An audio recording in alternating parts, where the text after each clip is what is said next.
Let's move on now to the Buffalo Bills and our 2023 NFL Draft review. But before we get into that, if you have not already, hit that subscribe button and ring that bell to get notified when we create new content.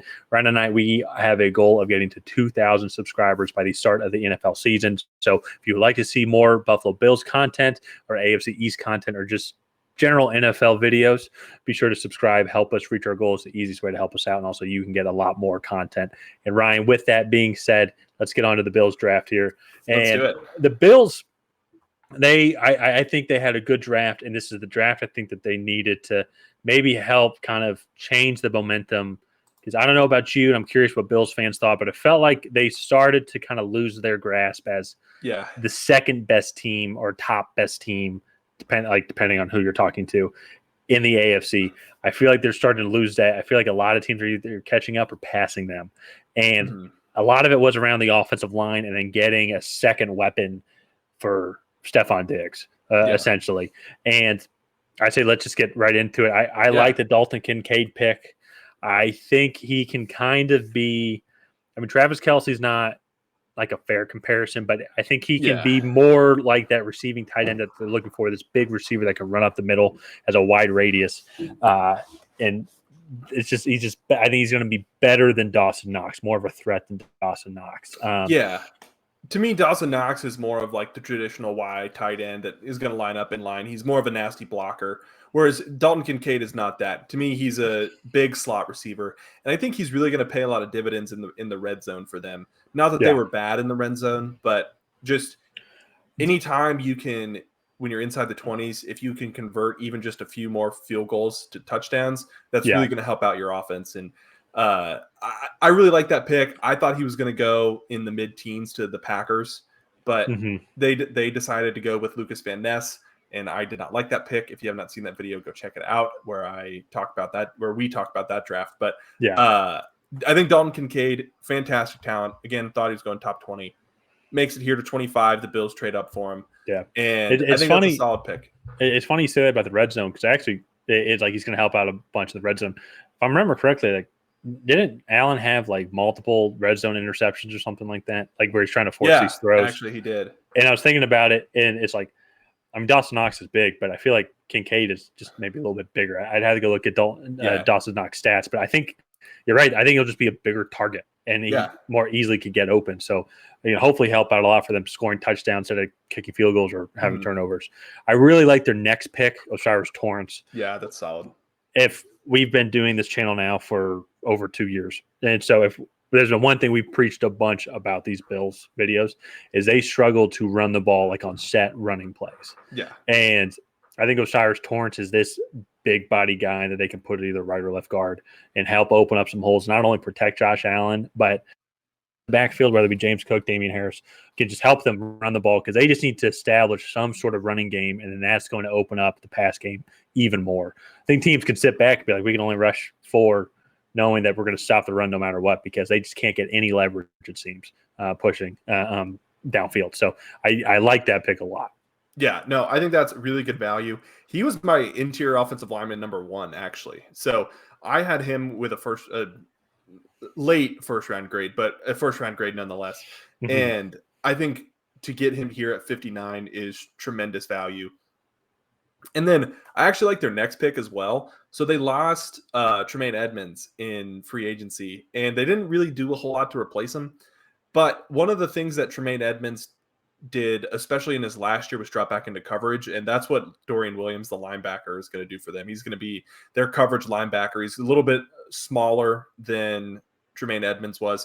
Granted, 99% of the human population is smaller than Tremaine Edmonds, but I don't want to say he's about 6'2", 225, so definitely going to be a little rangier, and he's going to be a coverage specialist for them, I think, in true passing downs. I like that pick a lot.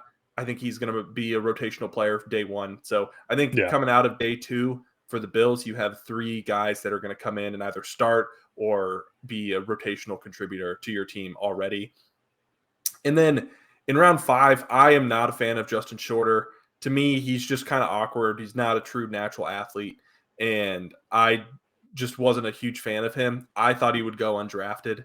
but they took him here in the 5th round. Not the worst pick. I think the pick before this was who did Green Bay draft? The quarterback from Penn State. Sam Clifford. Yeah, Sam Clifford. Is that the worst pick? That is a much worse pick than this. I think Justin Shorter at least has some jump ball upside to him. Yeah. And then Nick Brocker, the offensive guard from Ole Miss, and Alex Austin are some pretty good depth pieces, I would say. So yeah, just back to Justin Shorter here. The only thing I can think of, even honestly going back to maybe your red zone pick as well, dude is 6'4", and can jump.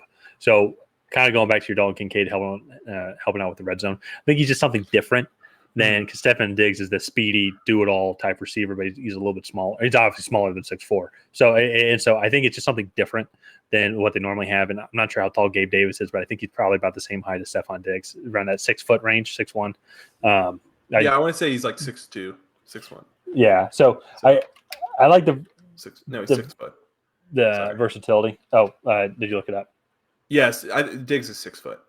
He's 1.88 meters. I'm not sure. I can't convert that. So I don't know why Bing. It's interesting. But anyways, so but I don't disagree with what you're saying. And then when you have the 2 late 7th-round picks, you're just trying to find some value. So let's move on to the grades though. And for me, I gave them a what did I give them there? A B plus. I gave them a B plus. And we actually both agreed on this. And I thought their first 4 picks, their first 3 picks, they got that second weapon that they're looking for. They addressed the interior offensive line, and then they replaced Tremaine Edmonds with an all really good players. Like you said, I think Kincaid's the best tight end in the class. We had Osiris Torrance as the best interior offensive lineman, and Dorian Williams was up there as one of the top linebackers in the class. So getting them, I think they all got good value.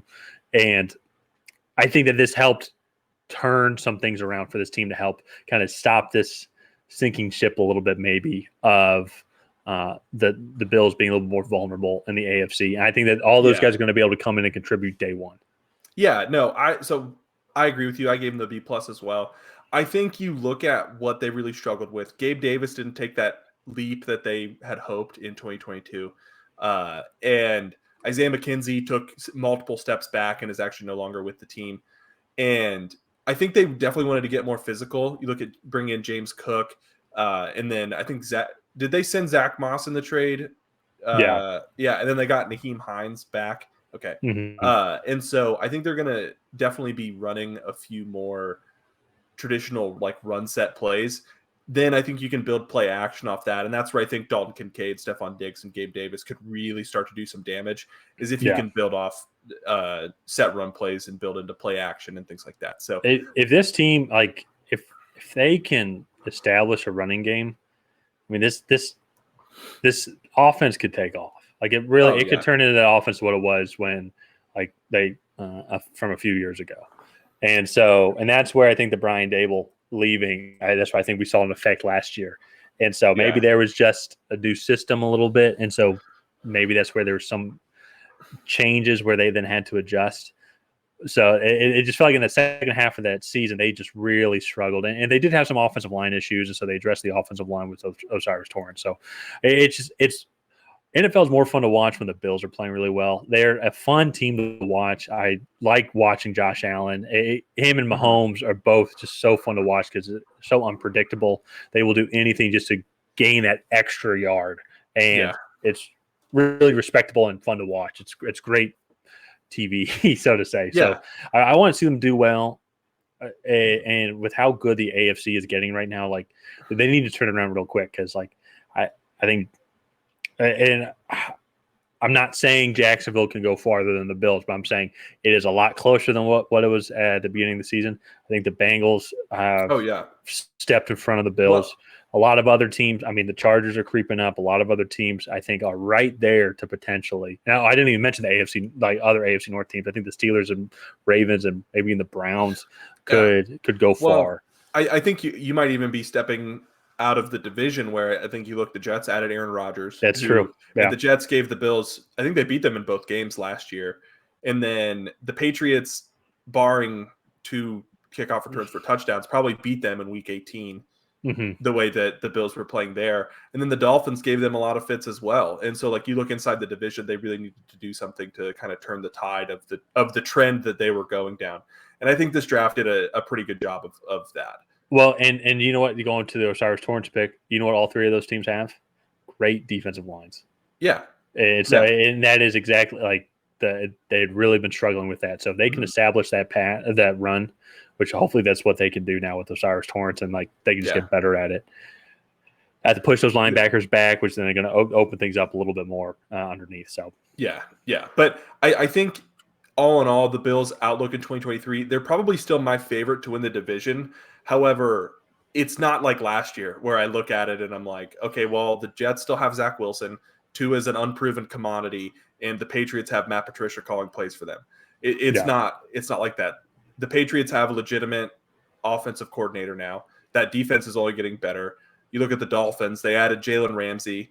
They didn't really improve that offensive line, but Tua now proved when he's healthy that he can at least get the ball to those elite playmakers on the outside.